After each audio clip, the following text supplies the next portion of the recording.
तो कॉकरोच जनता पार्टी के प्रदर्शन के दौरान छात्रों पर हुए लाठीचार्ज को लेकर विपक्षी सांसदों ने मॉनसून सत्र के दूसरे दिन संसद परिसर में प्रदर्शन किया और जुबानी हमला बोलते हुए केंद्र की बीजेपी सरकार को छात्र विरोधी बताया। अब इतना ही नहीं, नेता विपक्ष राहुल गांधी छात्रों के मुद्दों पर सदन में चर्चा की मांग की। स्पीकर के पास गए हम एंड हमने कहा कि देखिए हम स्टूडेंट इशू पे डिस्कस करना चाहते हैं और स्पीकर ने हमें कहा कि डिस्कशन के लिए उन्हें सरकार से पूछना है। मतलब आप समझिए, speaker is telling us that to debate in parliament he has to take permission from the government. He is openly telling us that. ठीक है, देखिए इशू स्टूडेंट्स की है, यूथ के फ्यूचर की है, और ये जो किया जा रहा है, लोगों को मारा जा रहा है, पीटा जा रहा है, this is completely un Indian. Tear gases छोड़े हैं और सभी स्टूडेंट्स को उनको मारपीट करके बहुत से लोग हॉस्पिटल में भी है। तो जो अन्याय और अत्याचार और जो एक उनके ऊपर दबाव बनाया जा रहा है, उसके खिलाफ हम पार्लियामेंट में उनके कंसेंट से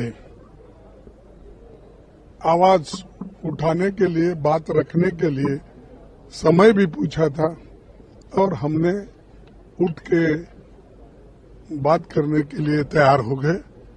लेकिन यूं ही हम उठे, यूं ही एक शब्द बोले, एक ही शब्द, तो माइक ऑफ हो गया, बंद हो गया।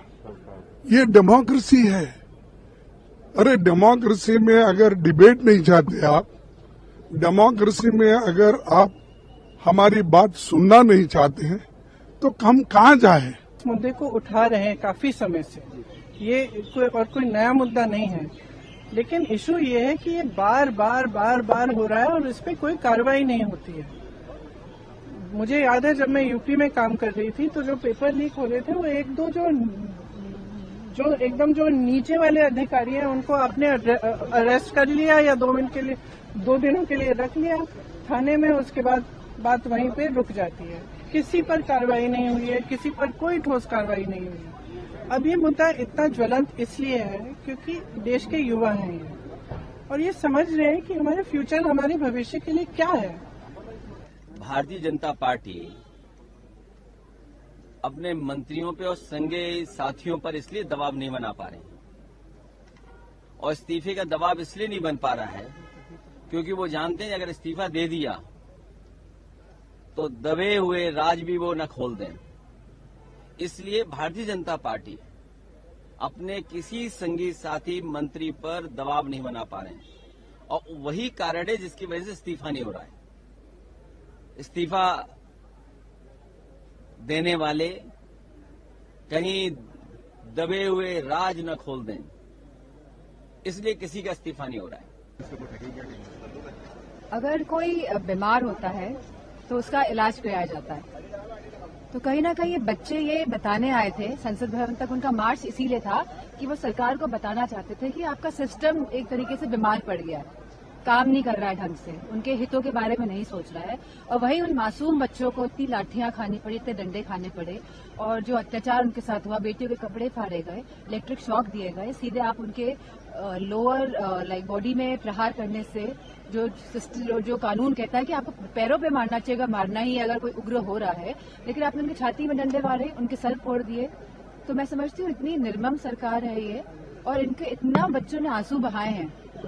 हम पूरा सोशल मीडिया आज बच्चों के आंसुओं से भरा हुआ है, और इनके बच्चों के मोती जैसे जो आंसू हैं उस पर भी सरकार रहम नहीं कर रही है। बहुत बड़ा मुद्दा है, सबसे बड़ा मुद्दा तो देश के तमाम छात्र, नौजवान, बेरोजगार जो है, पेपर लीक को मामले को लेकर लाखों के लोग आए थे।